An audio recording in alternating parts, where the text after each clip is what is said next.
Hello friends, I am Sneha and welcome to my YouTube channel clear vision. तो आज हम बहुत ही अच्छा रिटर्न देने वाला एक स्मॉल कैप म्यूचुअल फंड, अगर आप म्यूचुअल फंड में इन्वेस्ट करना चाहते हैं तो आपके लिए बेटर ऑप्शन क्या है। बहुत सारे ऑप्शंस हैं, उसमें से हम एक स्मॉल कैप म्यूचुअल फंड को लेके आए हैं जिसने बहुत ही शानदार पिछले कुछ टाइम में बना करके दिए हैं। तो चलिए इस फंड के बारे में पूरी डिटेल में हम देखेंगे ताकि अच्छा खासा रिटर्न हमें मिल सके। तो उसके लिए हम उसके सभी पैरामीटर, सभी डिटेल इन्फॉर्मेशन यहाँ पे देंगे। उसका नाम है Nippon India small cap mutual fund. अब आप इसके फंडामेंटल्स को देखें तो इस फंड का फंड साइज जो है वो 63,006 रुपीज़ 0.73 करोड़ का। वहीं एक्सपेंस रेशियो 0.65% का है, जो कि नॉर्मली लगभग सभी म्यूचुअल फंड में इसी तरह का एक्सपेंस रेशियो देखने को मिलता है। और लॉन्च डेट 1 जनवरी 2013, यानी कि काफ़ी टाइम हो गया है इस फंड को। और बेंचमार्क जो फॉलो करता है वो Nifty small cap 250 total return index को फॉलो करता है। और ये फंड बहुत ही शानदार रिटर्न पिछले कुछ टाइम में दे चुका है। और एग्जिट लोड 1% का है अगर 1 साल के अंदर हम अपने फंड को निकालते हैं तो।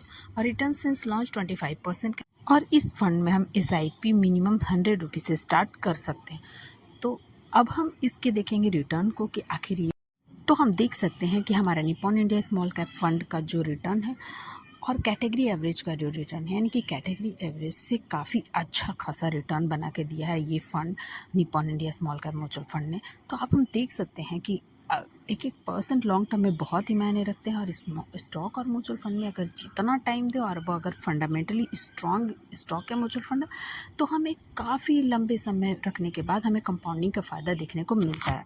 तो अब हम इसके सेक्टर एलोकेशन को देख लेते हैं। तो इस फंड ने कैपिटल गुड्स में 18.15% का इन्वेस्टमेंट, फाइनेंशियल में 11.48% का, सर्विसेज में 10.96% का, कंज्यूमर स्टेपल्स में 8.75% का, हेल्थ केयर में 8.18% का और अदर्स में 42.48% का इन्वेस्टमेंट किया है, यानी कि डाइवर्सिफाई लग रहा है। अगर वीडियो में आगे चले उससे पहले आप लोग छोटा सा रिक्वेस्ट है कि चैनल को सब्सक्राइब कर ले, लाइक कर लो, ज़्यादा से ज़्यादा शेयर करें। तो अब हम इसके अल्फ़ा को देखेंगे। अल्फ़ा जो है वो शो करता है बेटर रिस्क एडजस्टेड रिटर्न, यानी कि फंड का जितना ज़्यादा अल्फ़ा रहेगा उतना अच्छा रिटर्न मिलेगा। तो हम देख सकते हैं कि हमारा फंड का अल्फ़ा 4.91 का है, यानी कि कैटेगरी एवरेज का अल्फ़ा जो है 1.81 का है। तो कैटेगरी एवरेज से काफ़ी ज़्यादा अल्फ़ा है, यानी कि बहुत ही अच्छा रिटर्न बना के ये फंड दे चुका है।